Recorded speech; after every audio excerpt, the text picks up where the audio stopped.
Hello and welcome to the Moncast. A podcast where we watch Pokemon and Digimon in tandem and discuss the similarities and differences that they share. My name's not Stevie. And my name's not Sam. And the score currently stands at 18-16 to Pokemon. And this time we're watching episode 35, The Legend of Dratini, The Bridge Bike Gang and Flower Power.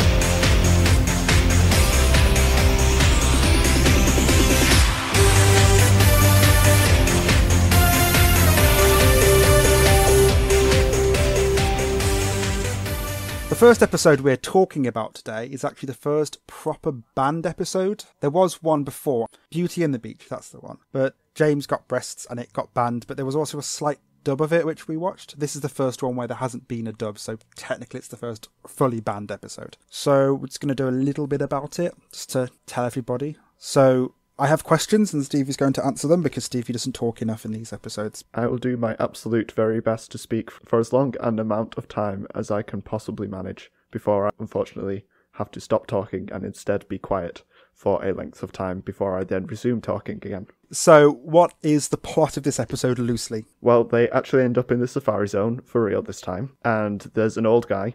He points a gun at them a lot and warns them not to go searching for a Dratini that's in the Safari Zone somewhere. And they, of course, go looking for the Dratini. They are actually interrupted by Team Rocket at one point, as is the norm, because that's what Team Rocket does all of the time. And Team Rocket challenges them to some sort of Pokemon battle, but lets Ash go and catch Pokemon first, and he just catches a whole lot of Tauros, because he can't throw the Pokeballs at anything other than Tauros. They make a wager with Ash. They say that if he catches more Pokemon than them, they'll stop pestering him. But if they catch more Pokemon than him, he has to give up all his Pokemon to them. And Ash says yes, because why not? Oh, I got the impression that they were catching Pokemon and then they were going to have a Pokemon battle. I must have missed a line. Yeah, they're going to see who catches the most Pokemon. And then if Ash wins, Team Rocket leave him alone. But if he loses, he loses all of his Pokemon, which, I would have just said no, because Team Rocket will not stick to their promise if they lose. This is actually all a ruse so that they can go and torture the old man to get information about Dratini out of him. So they go off to catch these Pokemon, and there's a couple of scenes where Ash is trying to catch Pokemon, he just ends up catching Tauros, no matter what, whilst Team Rocket have got some sort of tickling machine, and they're trying to convince this guy to tell them where this Dratini is. So eventually things happen, they find the Dratini, and then Team Rocket throws some dynamite into this water so it can essentially blow up all the Pokemon there. And then the guy goes to go and get the bomb. It's basically a stick of dynamite with a timer on it.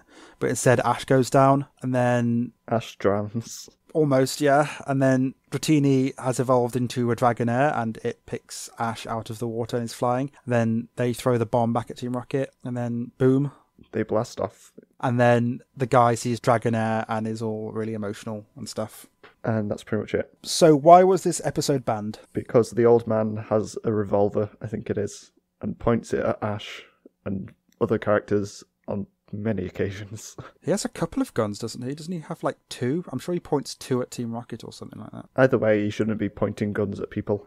Well, with Team Rocket, they're stood on the sign, the entrance to the Safari Zone, and he just shoots at them a lot. So there's people being shot at. There's also dynamite. I mean, like a comedy bomb, which is like a black ball, is kind of okay, but with like a stick of dynamite that they're throwing into the water to kill the Pokemon, basically, is a bit dangerous. So yeah, you can see why they would have banned it. There was also a scene where Meowth had a mustache that looked a bit too much like Hitler's mustache. Oh, when they're interrogating the guy. So third question, do you think this banning was justified? Yes, I would say so. Do you think they could have changed it so that they could have released it without the bits that need to be banned? I think it would have been 5 minutes shorter, because there's so many scenes with this old man with the guns. And they couldn't do what they do in Yu-Gi-Oh!, which is get rid of the gun and just replace it with them pointing. They could try it, but it wouldn't make sense at all. Especially when Team Rocket are dancing around, avoiding being shot. That would be pretty funny. Are there any important plot points that we missed from this episode?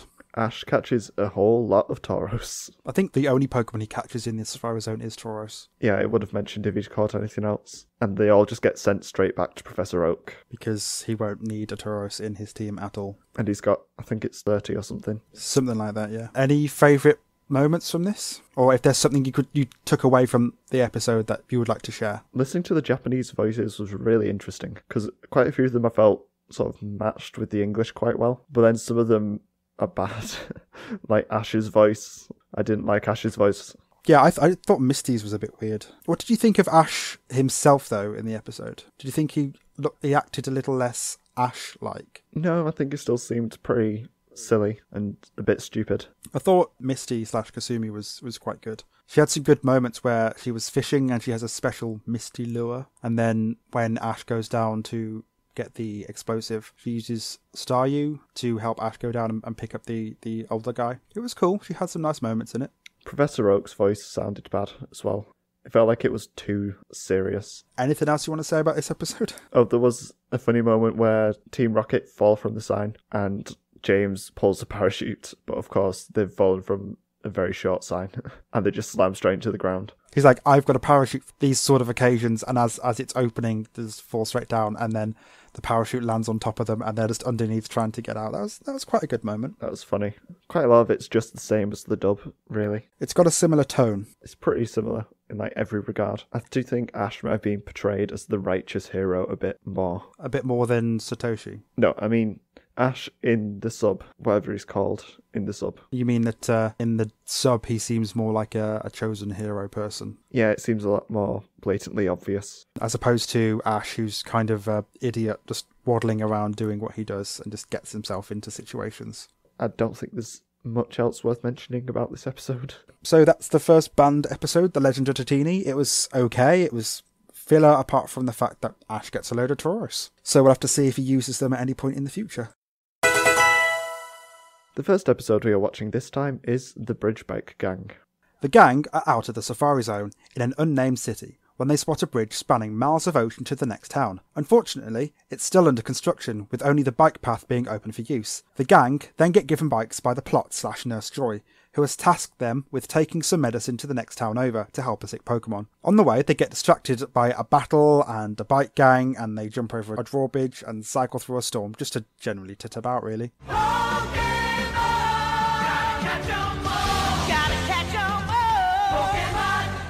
I don't get the point in this episode. No, a lot of it is pointless. There seems to be a lot of drama for the sake of drama. Like the storm that happens for 5 minutes and is only there to cause tension, and the drawbridge that opens apparently for no other reason than tension. Why didn't they wait for the drawbridge to close? Because there was a sick Pokemon that they needed to get to as soon as possible. It was counting on them. Well, I'll start from the start. So they're going to Sunnytown, which is the town over the bridge, which was an interesting name. You know, Sunnytown, why not? Sounds much nicer than Gringy City. Don't they mention Gringy City in this one? I think Brock talks to Nurse Joy and says, are you related to the Nurse Joy in Gringy City? And of course, they're cousins. Yes, they're always cousins. So they want to go over the bridge, and the bridge is closed because it's still not finished yet, even though Brock just said, I can't believe it's finished. But then they go, no, it's not actually finished. It's the bike road that's still open. And turns out they don't have bikes, and Misty throws some shade at Ash for the whole bike thing. And I was quite happy that she did that because we haven't seen him pay her back for the bike at all. I thought that was a bit silly, though. It was a good thing. I mean, if there's an opportunity to bring it up in a conversation, then by all means bring it up. Yeah, but it sounds like she's blaming him for them all not being able to get across, but that doesn't make sense because they couldn't all get across on one bike. It doesn't make sense for the one bike, but I suppose she could just jab at him about the fact that he still has not given her anything for the bike. So they go and look at some bikes in a shop window, and I love this bit where they're looking at the bikes and then they lower their head because they're all bothered by it, and Pikachu just gets smushed against the window. I thought that was really cute because Pikachu's always on Ash's head, and I think sometimes he just forgets he's there. Misty says she's going to come up with a plan. They go to the Pokemon Center and they're sat there, and I like Ash and Misty's little back and forth. Ash saying, so have you thought of a plan yet? And Misty just being like, no, I haven't thought of anything at the moment. And then Nurse Joy just happens to walk past and goes, would you guys do me a favour? I will give you bikes to take this thing somewhere else. You know that place you want to go? And it's that thing where Ash and Co just get dragged into things around them for some reason. It's very convenient. Very, very convenient. Because if they didn't have this, then what would the episode be? Just, they're in the Pokemon Center now. They can't cross over. The end. Also, why would the Pokemon Center have bikes? I don't know. It does make the whole setup of the episode completely redundant. It seems quite contrived that they need bikes, and just so happens to be that the Pokemon Center has bikes, and it's like that doesn't really make any sense for that to happen other than to advance the plot.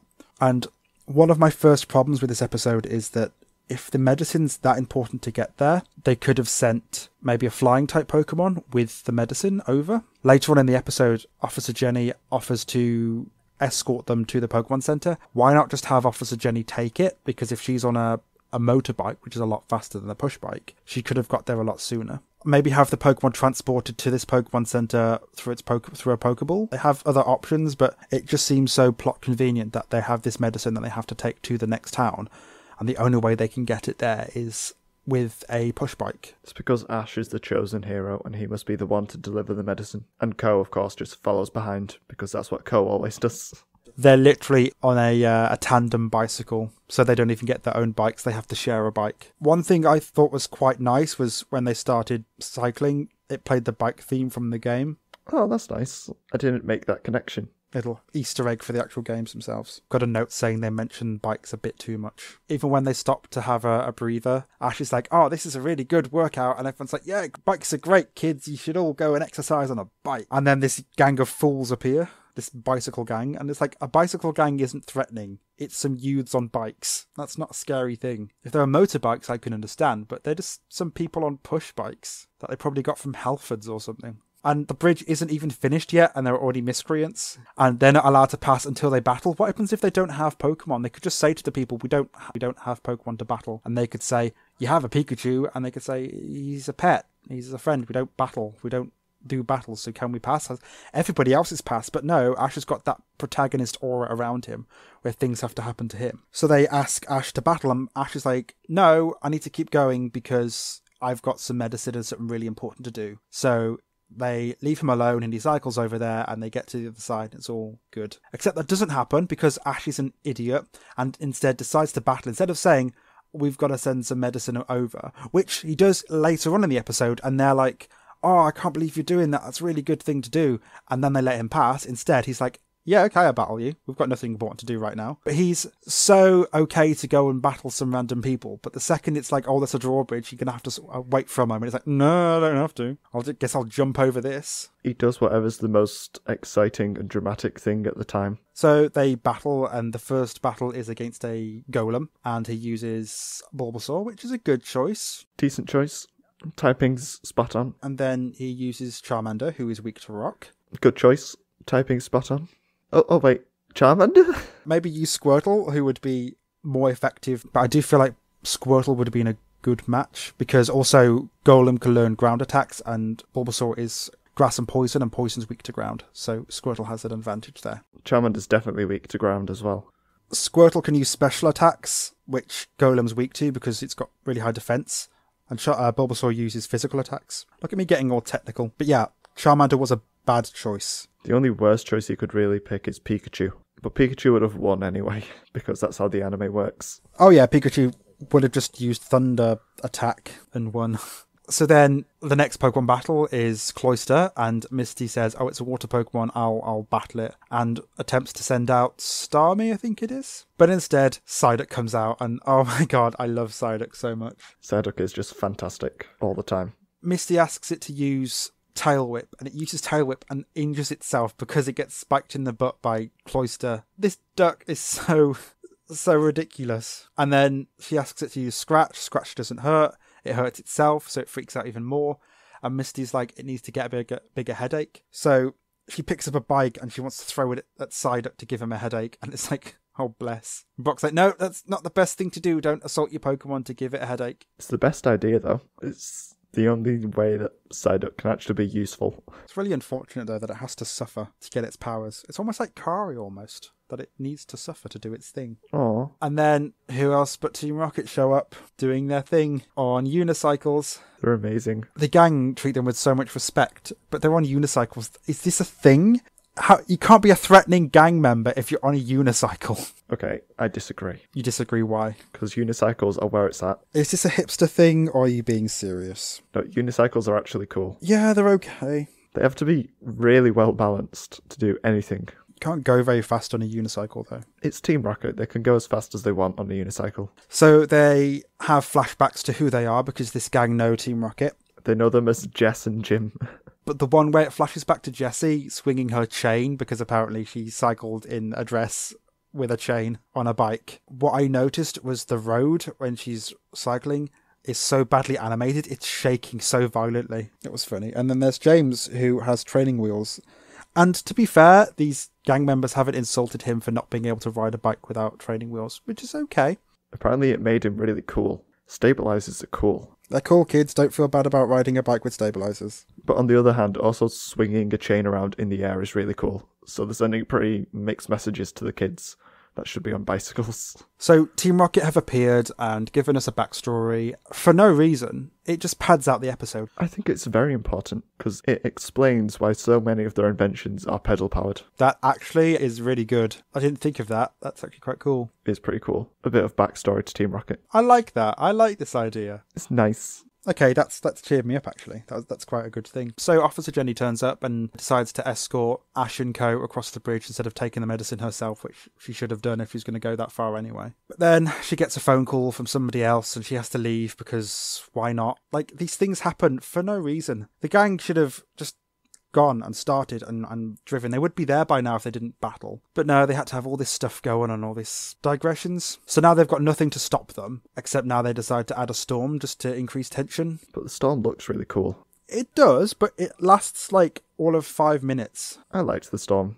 It's not often we see weather other than sunshine and rainbows. It's there to add the tension. The second the tension's over, it goes away.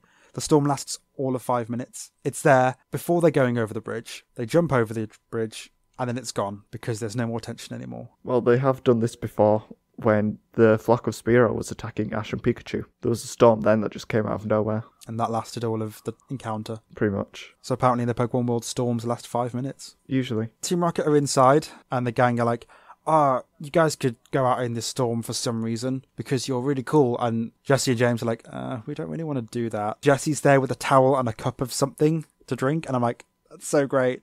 She just wants to be cozy inside while there's a storm outside. And the gang members were like, no, you can do this. You're really cool. We'll support Team Rocket and you because you're great. They basically get peer pressured into it because everyone sees them as idols. And it's like, come on, you've got to show us how it's done. In the time it's taken from them to cycle away and for Officer Jenny to talk to Ash and Co., they've managed to cycle to the other side of the bridge and get into a building. So that's why when they jump over the drawbridge, they're on the other side. So it's not that far away. So why did it take that long for Ash and Co. to get to this other side of the bridge? It makes no sense. This shouldn't have been an episode. Okay, it's nowhere near as bad as the last episode. Oh, no. The last episode was absolute garbage. It still upsets me to think about it. This episode's okay. It's okay, but it's filler and it's pointless and they add extra bits in to just make it more tense and stuff. And I like the idea. I really do like the idea of them having to deliver some medicine. It's a fetch quest. They have to go and take this thing to somewhere else to advance the story. And it was nice. I'm actually really glad you mentioned the whole Team Rocket's machines are mostly pedal powered. It makes sense. But then they're coerced into jumping over this drawbridge because there's a drawbridge that's opened up. And Misty and Brock are like, we should stop because this is what people do. And Ash is like, no, it's a storm and it's tension and I'm going to do it. So we're going to do it. Instead of Misty and Brock just stopping and saying, no, this is dumb. We're not going to do this. They also do it. So Team Rocket jump over from one side. On unicycles. Because that's the fastest mode of transport to get over a bridge. Ash and Co jump over from the other side. And it looks like they're going to make it. And then Team Rocket start falling. And Ash and Co just assault them in the head or something with their bikes. Bounce on them in midair. Because that's how physics work. Which would have actually probably killed Team Rocket. Would have probably killed both of them. Really, they should have both just fallen in. Team Rocket would have been knocked out by that, and then they would have fallen into water, and then they would have just drowned. They're invincible. I reckon they're probably animatronics. They're just clones, and every time a pair dies, the leader of Team Rocket just lets out another pair. They could be immortal and invincible. They could. They could just be ghosts. Maybe they're ghosts. They could be figments of Ash's imagination because he's in a dream, in a coma. Probably. So then they jump over to the other side, and the evil gang are there, and they're saying, how could you do that? We're gonna stop you or something. And Ash is like, nope, I need to deliver this medicine. And they're like, oh, that's really cool of you, actually. I'm going to cry because it's emotional. Go ahead. We'll clear the way for you. And it's like, clear the way? It's a bike road. There will only be other bikes. Also, there's a storm. So there's going to be nothing in the way, except maybe yourselves. But then also, you got to the other side of the bridge to be in the little house. So you're not that far away from it. And also the storm ended, so it lasted 5 minutes. And then they get to the Pokemon Center and pour the powder on a shoulder. And it was so close to dying. It was so close. You could tell. It had its eyes closed and everything. But then it got this powder and immediately felt a lot better and was fine. Well, I suppose revives are a thing in the Pokemon world. But I feel like that would be something that they could handle in a Pokemon Center. A center designed to heal sick Pokemon. But Ash and Co succeed in their fetch quest, and then we see Team Rocket riding out of the sea on a unicycle. And they end with the best pun ever of "This is a vicious cycle." I did appreciate the pun. That's the best Team Rocket ending so far. Have you got any notes about this episode? There was one part where Nurse Joy was calling Nurse Joy, and that just really amused me. It's funny to just see a character calling themselves. And I think that's pretty much everything else that I haven't mentioned. Favourite thing? Jess and Jim. Okay, why? Because Team Rocket are amazing. They're actually funny. I like funny people. Yeah, they were okay in this episode. I'm glad that you mentioned the whole cycle power. That's really made it make sense a bit more. This episode seemed more focused around Team Rocket than Ash's quest. Which is okay. I want some Team Rocket-centric episodes. Yeah, I'm happy to have any episodes that don't focus on Ash. Gives him less opportunities to be an idiot. My favourite thing was Psyduck, because Psyduck was great. Because even when it's using defensive attacks like Tail Whip, it hurt itself and kept getting hurt and making it a lot worse, to the point where Misty got so annoyed she was going to hit it with a bike. And I thought that was great. Anytime Psyduck's there is great. It was silly that Misty took over, though. Misty takes over because they're going up against a water Pokemon, but because of how types work, it doesn't make sense for a water Pokemon to battle a water Pokemon. The water gym leader shouldn't be stepping forward to battle water Pokemon, because that's not how typing works. And also, Ash shouldn't be sending fire Pokemon out against ground types. Even though he won somehow. Makes the Golem so hot that he has to be recalled, which then makes the Pokeball hot. Overall thoughts? It's got a pretty dumb plot. It's definitely filler, but this is okay. It has some nice parts in it. Yeah, I think there were some nice moments, like with Team Rocket and everything, and Psyduck's battle, and them having a goal, but I felt like it got strung together poorly. For example, they needed to cross the bridge with a bike path, so suddenly they have to do this job so they can get given bikes to go on the bike path. Yeah, this whole plot is just very contrived. It felt like the storm and the drawbridge. They're two things that weren't needed. They were just added in there to give more tension. It looks cool, though. Yeah, it looked cool. I mean, it was kind of fun to see both Team Rocket and Ash both having to do these things, Ash wanting to do it, and Team Rocket really... I think I really enjoyed that. How Team Rocket had this name from this bike gang where they've got this respect, and they want them to prove it and go and do this thing by jumping over this drawbridge, and then it's like, I really don't want to do that. Jess and Jim make the episode. Nothing else to say apart from it was them titting about. Yeah, it's just another one of those filler episodes where they have to go from A to B. The second episode we're watching is Flower Power. Myotismon sets his plans into motion and begins covering the city in fog and capturing civilians. Several of the kids' parents, amongst other civilians, are all herded into a shopping centre, where Phantomon and his Bakemon henchman keep them trapped. Sora and Mimi are trapped with Palmon, but are soon joined by Sora's mum and Biomon. They enact an escape plan, using a boombox to enhance their chanting power, but are held back by a dark Tyrannomon. Mimi's dad heroically fails to do anything, and Mimi triggers Togemon's ultimate Digivolution to Lilymon to protect everyone. Lilymon neutralizes the dark Tyrannomon's virus stereotypes, and Myotismon turns up to take over. Meanwhile, Ty and Kari are on the run and bump into Matt, who is hiding with Gabumon. Digimon, digital monsters, Digimon are the champions. Digimon, digital monsters, Digimon. I tried to sum it up as briefly as possible, but there's a lot that happens. It does end quite abruptly. Yeah, it ends just with Myotismon attacking Lilymon.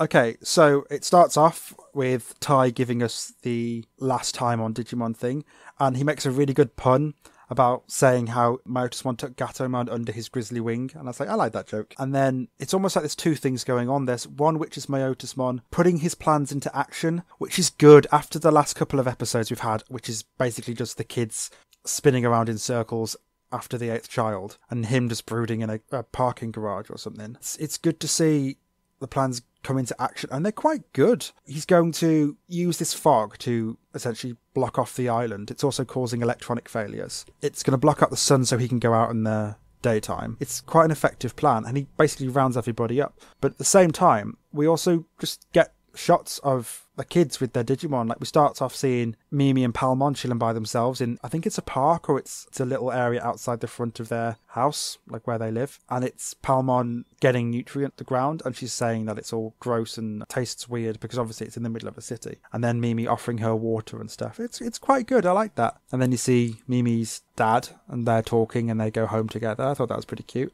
And then we've got Joe, who's worrying about his test results, which is a nice little bit of foreshadowing for Tri. I don't think they were really foreshadowing Tri at this point. It was just sort of part of Joe's character. It's nice to see them just having that time together, talking. And then Matt's watching TV with Gabumon, which is kind of cool because, like I said, I like slice of life stuff, and a lot of this is quite slice of life-y. It's really interesting to see the kids hang out with the Digimon in somewhere other than the digital world, because now it's not the Digimon's natural environment anymore, it's the kids' environment. I don't think we've actually had this in the season before, where they're just separate but hanging out together with the partners. Apart from maybe Tai and Koromon in Home Away from Home. Been a few times in this arc, like Izzy and Tentomon or Tai and Agumon. But they notice that the TV's playing up, and it cuts to a station where Joe is with Gomamon, and Joe's payphone card or something has a seal on it, and I love it. And then Mimi's leaving her room for some reason, and it doesn't really make sense why, but I think she's trying to sneak out or something, and her parents see her, and she's like, oh, I'm dyeing my clothes pink again, which means there was a first time. At some point, her parents bought her clothes, and she looked at them all, and she was like, these need to be pink. It seems like something Mimi would do. And her parents are just okay with it. I think Mimi's parents are fantastic. Yeah, they're just really sweet. Her mom makes some food, and it's rice with whipped cream and strawberries. And I think that's actually the thing it's supposed to be. So it wasn't just a dub joke. But then Mimi's dad's like, oh, this is delicious. And the mom's like, you mean that? Do you really mean that? And he's like, yeah, I actually really mean it. It's really good. And I'm like, that's so nice to see, because there's that thing in a lot of shows where the mom is bad at cooking, especially in Digimon. But it's nice to see someone who's, might be different at cooking, but then her husband's really supportive, and he's just like, yeah, I actually do really enjoy this food. It's really good that you have this quirky sense of culinary tastes. I get the impression he might just be lying to save her from being hurt. Nah, I think he genuinely means it. I think he's just like, yeah, this is actually good. Or maybe he's just used to the weirder tastes now. There's no way of really telling either way. So at some point, the Bakemon and Phantomon appear, and Phantomon's great because of the voice. The Bakemon are also cool because they're kind of scary as ghosties. Yeah, they go around rounding up people, and for some reason they're in disguises that they immediately just remove as soon as the door opens. So I don't really get what the point of that is. Maybe they were going to the house in the disguise, so when people saw them, they just thought they saw people. But even so, they're supposed to be ghosts, so they should be able to go through the door anyway. At some point, Sora went to go play soccer, but the Bakemon appear at her house where Biyomon and Biyomon attacks the Bakemon, right? Spiral Twist is out the door. Sora's mum sees Biyomon. She's like, oh, you're alive. And Biyomon's like, yep, but, that's not the important thing right now. We have to go find Sora. And the line that Sora's mother says when talking to Biyomon, she sounds a lot calmer than the animation suggests. She looks like she's freaking out, but the line's just something along the lines of, oh, you're actually alive? So they do a thing in this episode a lot, which is Digimon digivolving off screen, and then you're just seeing their champion form. It starts off with Greymon. You hear the sound of Agumon digivolving, and then just suddenly Greymon bursts through a wall. After that, everybody's all in the convention center thingy, being all rounded up, and Sora gets the idea from the mind over matter thing. There's a callback to that, and I thought that was pretty cool how they've taken something from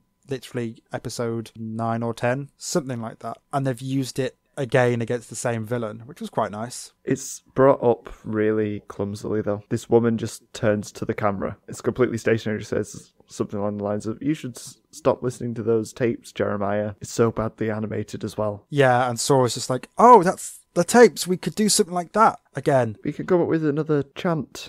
And I don't know whether they've just recorded it over the tape that was in there, or why all the adults in this situation are listening to this kid. So they play a tape of them saying Bakemon lose your power, and there's a group of guys who are just attacking all the Bakemon, and they're in like stuffed animal costumes and stuff.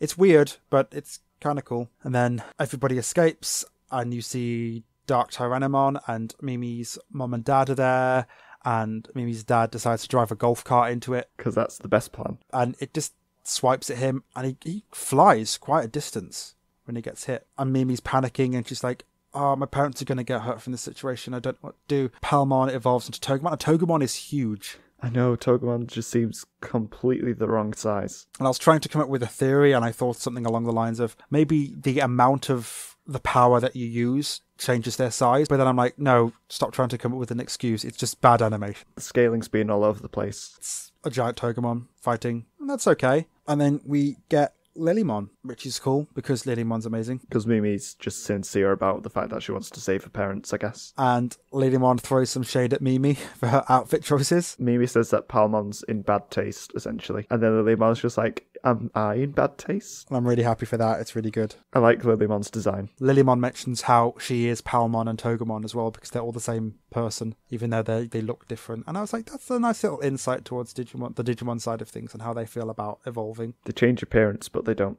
change personalities very much. Apart from in the case of like Patamon, who becomes much more mature when he digivolves. Definitely. And then the little bit with Joe, or is that after? I have no idea. There's just tons of little cuts to Joe on the side where he's just trying to get somewhere. Throughout this episode, there's a lot of cutting to different people in different situations, which is why it's hard to explain this episode in order. Because with something like Pokemon, it's followed the three characters going from A to B to C to D, and there's not been many cuts to other people except Team Rocket, but that happens a lot. But with this, there's, at least the 8 kids and their parents, and also Myotismon, and also the Bakemon in their places and stuff. And there's a lot of cuts to different things, which is interesting, but also it's really hard to get everything in order. I think it cuts to everyone apart from Izzy, at least once in this episode. You don't see Izzy in this episode at all. But you get Gomamon just talking to Joe, and Gomamon keeps saying that it could be worse, and Joe just tells him to stop saying that, and then immediately after says it could be worse. They're good together. I think they're really good for each other. It's funny. And then Lilymon's fighting Dark Tyrannomon and uses Flower Cannon, which is cool. And then also puts a flower necklace around Dark Tyrannomon, and it pacifies him, and it's really smiling. You see him smile when Lilymon's petting him. And then Myotismon appears and says that he sends him back to the digital world. I don't think he's done that. I think he's killed him. Yet again, destroying all of his minions, because that's what you do when you're a good leader. You kill your subordinates. Yes, I think I'm good for the position of manager. I know what I have to do. I have to kill the ones that don't do as they're told. If you fail, you get killed, and then somebody else becomes the new manager. And it's like, that's not a good business system. It's not a legal business system. Yeah, but I don't think Myotismon cares about the legal side of things. Digimon have rights. Anything else you want to say about this episode? Also, Tai and Kari are on the run, and they hide out with Matt. And Tai tells Matt that Kari's the 8th child, and Matt's like, what? Yeah, I forgot that. That's at the end of the episode, isn't it? Yeah, it's like right near the end. It ends quite abruptly. It just ends mid-fight between Myotismon and Lilymon. So it'll just pick straight back up in the next episode, I hope. But yeah, Tai didn't think to ring around everyone and tell them that Kari's the 8th child. He didn't think that was something important that everyone should know. At least we know that she's the 8th child now. What other notes have we got? I got quite into this episode, so I ended up having to rewatch the second half of it again just to try and make some more notes. Okay, well, I've got a few little things. Go ahead. Myotismon has an evil laugh, and I actually quite like his evil laugh. It's a really good evil laugh, and then they do it again with the animation going backwards, which is a bit lazy. They reuse a lot of animation with Myotismon when he's creating the fog and setting everything up. Oh yeah, when he's splaying his hands around and causing the fog to appear. They use pretty much exactly the same animation twice in the episode. But anyway, with Myotismon's minions attacking everything, and the parents finding out that Digimon exist, I actually really enjoyed the whole part where they were cutting between all the different parents encountering Digimon for the first time and having their different reactions. And Matt's dad just saying something about Gabumon, and then Matt's like, you know about Gabumon? And he's like, well, of course, Gabumon's right there. He could see him. How can he not know about Gabumon? He's more confused about why his dad is so nonplussed about everything. I suppose, yeah. It seems like he knows more than he should. You never know. Matt's dad could be one of the originals. One other thing is that there's actually a scene with TK and his mum, which is like, I think the one scene with TK in this episode. And TK doesn't have his hat on, and that looks funny. Yeah, his hair looks weird. But it's also just a really interesting scene where TK persuades his mum to take him to meet up with Matt and the dad because he's worried about them, because his parents are divorced and he can't see his brother, which is Matt, because they're brothers. Did you think it was too driven in this episode, or? That's just a reference to previous episodes where it's very obvious that they are brothers. But in this one, it was nice to have that sort of little reference to the family situation. and TK wanting to do something about it at the time because it's an emergency. Especially with them having Digimon, if there's anything bad going to happen, I can see TK's first reaction being, I need to go to Matt because he's also got a Digimon who can help in the situation. They've probably become a lot closer since they've been in the digital world. You don't really know how much time they spend with each other before, but I feel like if they've had all these adventures together, it's definitely going to bring everyone together, but also them as brothers. It would give them a stronger bond. It seems pretty selfish of the parents to have split them up and taken one each in the first place. But I suppose it makes sense for plot points. They could be swapping who looks after which one at a time, but it just doesn't give them opportunity to hang out very often. Any more notes? I like Togemon's Digivolution animation to Lilymon. Yeah, it was really cool.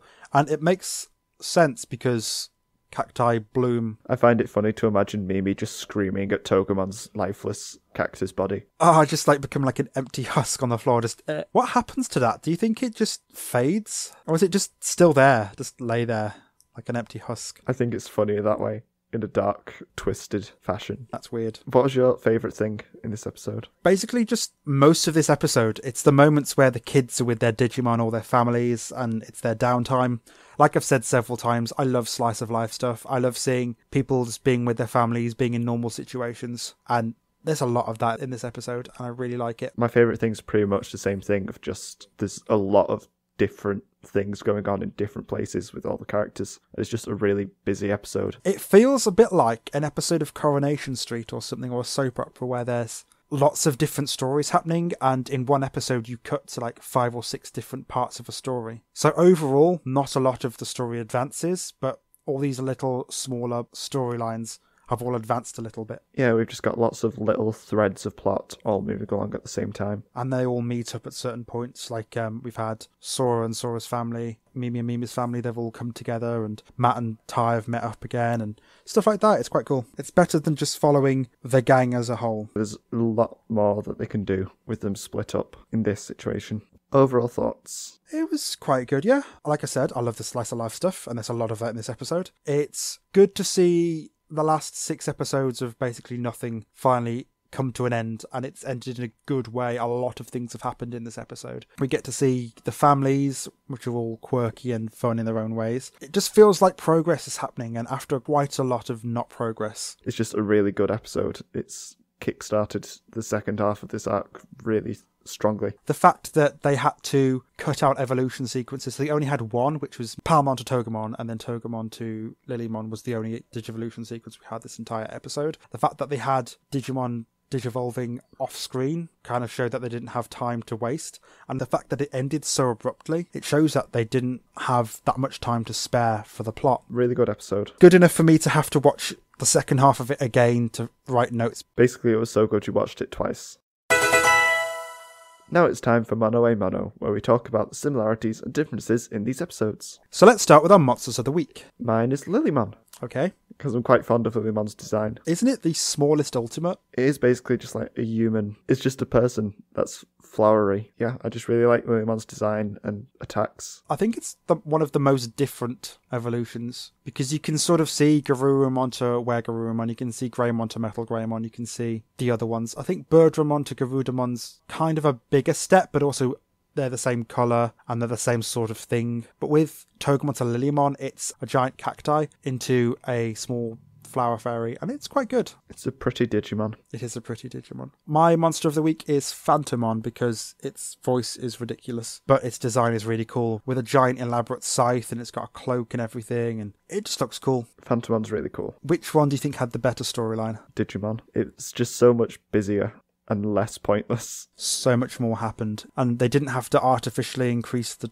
tension. No, there were actual lives at risk. It wasn't just some Pokemon in a Pokemon Center needs this medicine. We didn't even know what Pokemon it was as well until the very end. I think it might have had more impact if we'd seen the trainer of this Pokemon, if there was one. Yeah, that would have been quite good. This trainer would have just been like, oh, thank you so much, you saved his life. That would have at least given it more impact. But no, it's just random Pokemon that they saved. Any similarities? I couldn't really think of anything. Maybe you could say that there's gangs, if you consider the Bakuman to be a gang. Yeah, I couldn't really find one. These episodes are so entirely different? I don't know. It just seems like they both seem to be going in different directions. Digimon's tension is now building up and up and up and up, and there's so many more things at stake. Now there's like, this entire city has been engulfed in fog, and there are people's lives actually in danger. And in Pokemon, they're still faffing. Pokemon's just always faffing. It is all faff.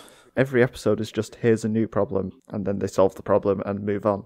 It's very rare that they actually have a sequence of episodes that are all one problem. And even then, I feel like there's just no character development in Pokemon. If you look at Ty from the first episode to now, he's so different. He's much more of a leader now. Even with like TK, especially with Matt, his relationship with Matt's increased so much and they've become so much closer. But if you look at Ash and look at him compared to day one, he's still doing I don't know what Pokemon that is. Get out the Pokedex. He's still sending out the wrong Pokemon types on occasion. I feel like they all get these character traits and they just are given them and they don't change them at all. It's sort of weird how Pokemon, even though the characters are constantly moving, they themselves never change. Oh, that's such a good line. That was deep. Which episode did you enjoy or prefer the most? Digimon, clearly.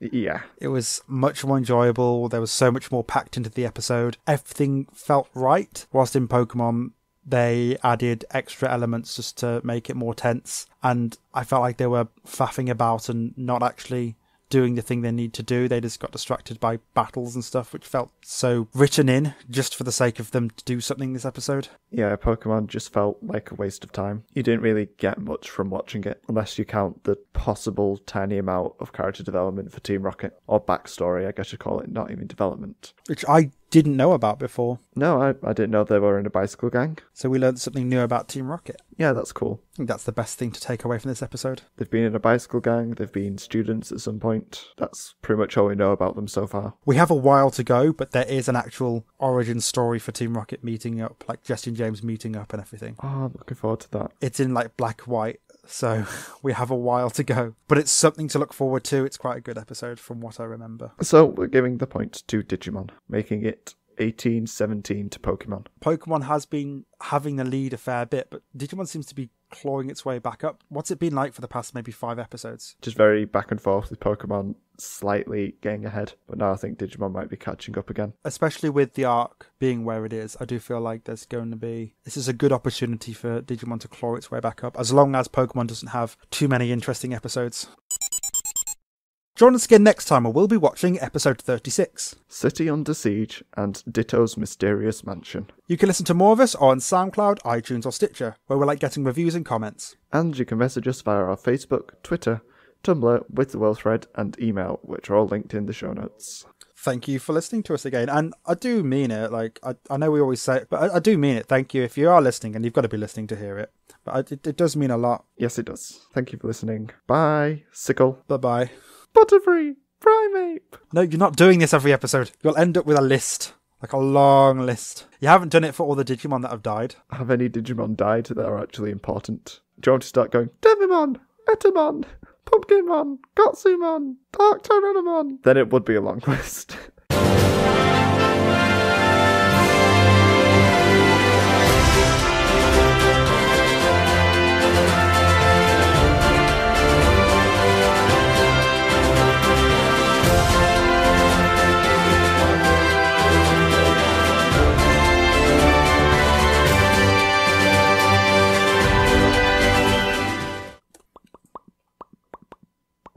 Why this?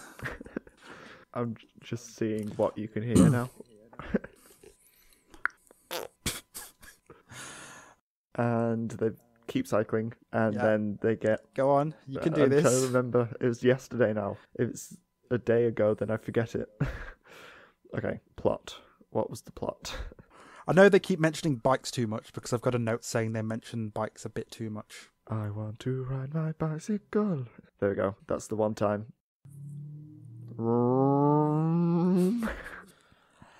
It just feels like progress is happening, and after quite a lot of not progress. Are you going to finish that sentence? That was a sentence. I said it feels like progress after a lot of not progress. Oh, I thought there was more coming after that. I was waiting for your response because you didn't say anything. Oh, that was spooky. What? I'm sat by the bottom of my bed, and in front of me I've got 2 wardrobes. Both of them are open, and sort of there was like a bit of a shadow that basically just dropped in front of the wardrobe, like went from like maybe 4 foot in the air, went down to 1 foot in the air, and went along, like across, like not towards me, but adjacent to me, down along the side of my bed. That was really weird. Okay. Oh, that was. Luckily, I don't get scared by ghosts and stuff, so. But yeah, I'm pretty sure I just saw like a dark patch just descend and move. The Bakemon are coming for you. That was really weird. Oh well. I think I made a custom mouse cursor of Phantomon at one point for Halloween. You nerd. I've got a custom Patamon mouse cursor that I use all the time. My stomach's rumbling. I heard that, actually. I can send you a custom Agumon one. Oh my god. Well, I don't use... This isn't my laptop, so I wouldn't be able to use it anyway. You could use it. No, because it would be taken off and I'd get told off because my other half doesn't want all of this Digiscussion on their laptop. It just changes the mouse cursor. When I get a new laptop, though, I'll have that.